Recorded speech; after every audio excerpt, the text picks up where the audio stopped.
Senior सियासतदान एतजाज़ अहसन साहब हमारे साथ मौजूद हैं, मज़ीद तफसीलात उनसे जान लेते हैं। जी सर, बताइएगा, बानी पीटीआई को और शाह महमूद कुरैशी की सज़ा के खिलाफ जो अपीलें मंजूर कर ली गई हैं, क्या कहेंगे? जी सुना तो मैंने भी यही है, पर मैं तो बहुत अरसे से कह रहा हूँ, साल से ज़्यादा हो गया मैं कह रहा हूँ, खुल के कह रहा हूँ कि साइफर सिफर था, साइफर के सिफर है, सिफर। और इसमें तो कुछ बनता ही नहीं था, यूं ही इन्होंने केस बनाने की कोशिश की है। और कागजी आप देखें ना, उस कागज में लिखा क्या था? उस कागज में कोई न्यूक्लियर राज था, उस कागज में कोई हमारी टेक्नोलॉजी जो है मिसाइल टेक्नोलॉजी, उसके बारे में कुछ कहा गया था? कुछ भी नहीं था।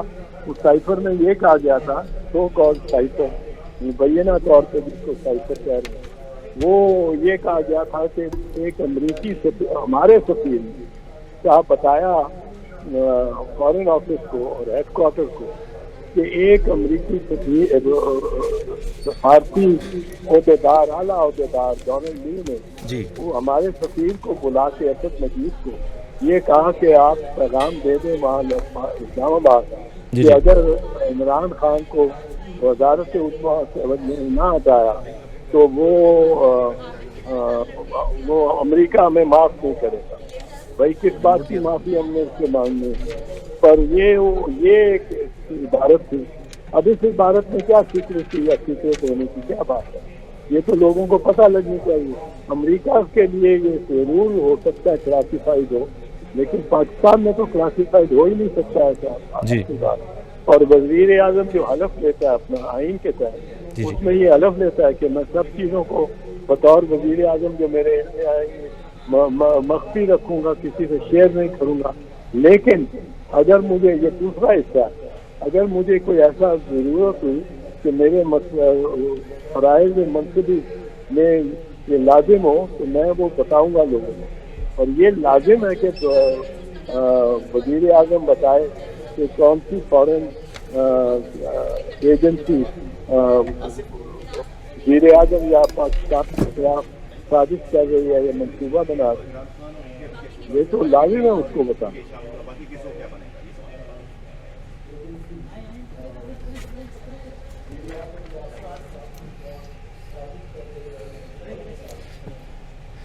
जी एतजाज़ साहब, ये बताइएगा कि बानी पीटीआई और शाह महमूद कुरैशी के ऊपर और भी केसेस हैं, इस हवाले से क्या कहेंगे?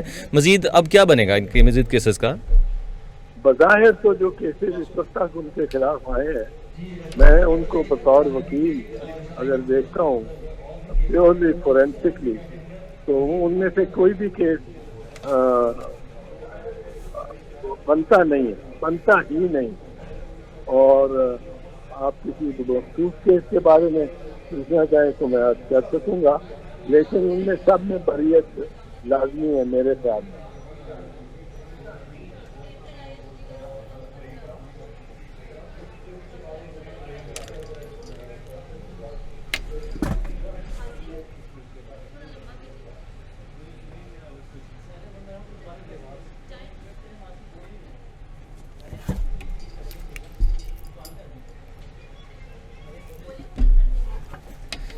जी एतजाज़ साहब, आप हमारे साथ मौजूद हैं?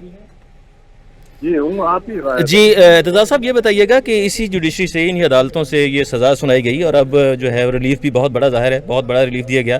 तो क्या अभी जब पिछले दिनों में भी एक बहुत बड़ा फैसला आया जो कि शहीद जुल्फ़िकार अली भुट्टो के हवाले से आया था, और वो तब भी अदालतों ने माना कि ये हमसे गलती हुई, तो क्या अभी अदालतें ये मान चुकी हैं आपकी नज़र में कि उनसे गलती हुई थी पहले? नहीं, उनसे तो गलती इस कदर नहीं हुई थी, पर प्रोसिक्यूशन से, इस्तगासे से, जो भी उसमें मुलव्वस थे इस्तगासा बनाने के, ये लोग एंथुजियास्टिकली करते हैं हर चीज़। कोई देखते नहीं कि कोई इसमें जिम्मेदारी कोई लेगा या कोई ये चार्ज में, इस इल्ज़ाम में किस हद तक वजन है, किसमें नहीं है। ये बना हुक्मरानों को खुश करने के लिए नए से नए इल्ज़ाम लगा देते हैं। और ये सरकारी मुलाजमीन, हर किस्म की एजेंसियों के भी और पुलिस के भी, FIA के भी, नैब के भी, ये सब इसी तरह के जनाब प्रोसिक्यूशन बड़ी बन गई और बड़ा इस्तगासे के पास मफाद है। ना भी हो तो वो अपने حکمرانوں کو مایوس نہیں کرتے اور اس طرح کے کیسز بناتے ہیں انہونی.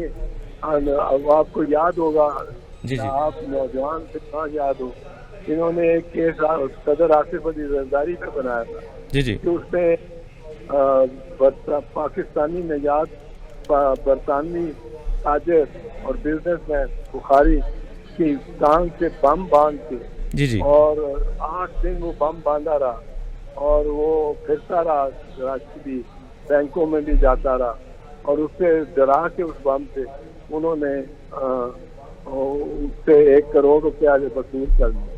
اتنا جھوٹا کیس, میں نے اس کو بری کرایا صدر صاحب.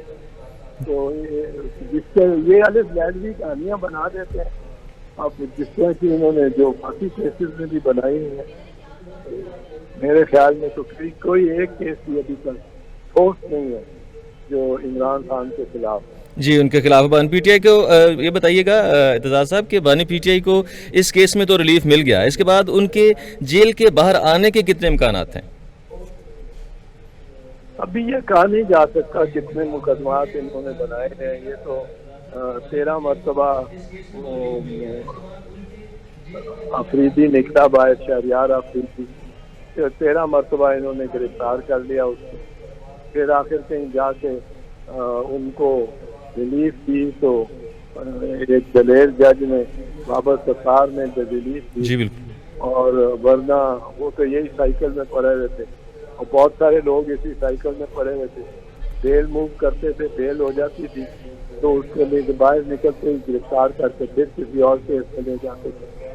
اعظم سواتی کے ساتھ تو یہ ہوا کہ اس کو سارا پاکستان پھرا دیا جی انہوں نے, کہ وہاں سرگودا سے وہ نکلا بیل کرا کے تو اس کو کوئٹہ لے گئے, کوئٹہ سے نکلا تو شکار سندھ لے گئے.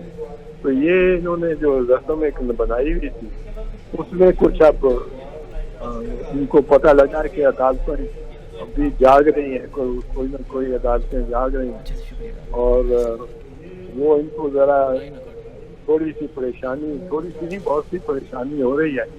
پر ججز اب آپس میں متحد رہیں تو یہ جوڈیشری کا بھی امتحان ہے, اور ججز کا بھی, اگر انہوں نے بھی اپنی خود مختاری اور اپنی آزادانہ حیثیت بنانی ہے اور اپنی, تو یہ بہت بڑا آج کل جو مارکا چل رہا ہے یہ بڑا. جی بالکل, بہت بڑا مارکا ہے اعتزاز صاحب, اور جوڈیشری کا بھی آپ نے جیسے کہا کہ امتحان ہے. یہ بتائیے گا کہ 9 مئی کے واقعات میں بھی ان کو کوئی ریلیف آپ کو ملتا ہوا نظر آتا ہے کہ نہیں؟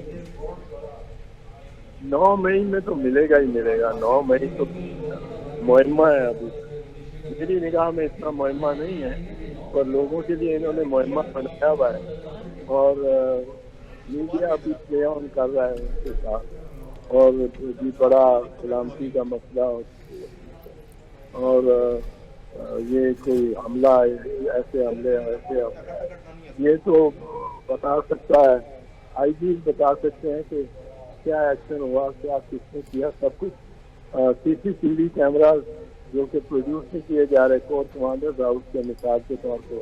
جی بالکل اعتزاز احسن صاحب, ماہر قانون ہمارے ساتھ موجود سے, آپ نے بڑی تفصیل سے ہمیں آگاہ کیا, آپ کا بہت شکریہ. آپ کو بتائیں کہ بانی پی ٹی آئی کے خلاف جو سائفر کا کیس تھا اس میں شاہ محمود قریشی اور بانی پی ٹی آئی کو سزاؤں کے خلاف اپیلوں پر مختصر سا فیصلہ جاری کیا گیا, جہاں اسلام آباد ہائی کورٹ نے مختصر سے تحریری فیصلے میں دونوں کو بری کر دیا ہے. آپ کو بتائیں کہ کراچی اس وقت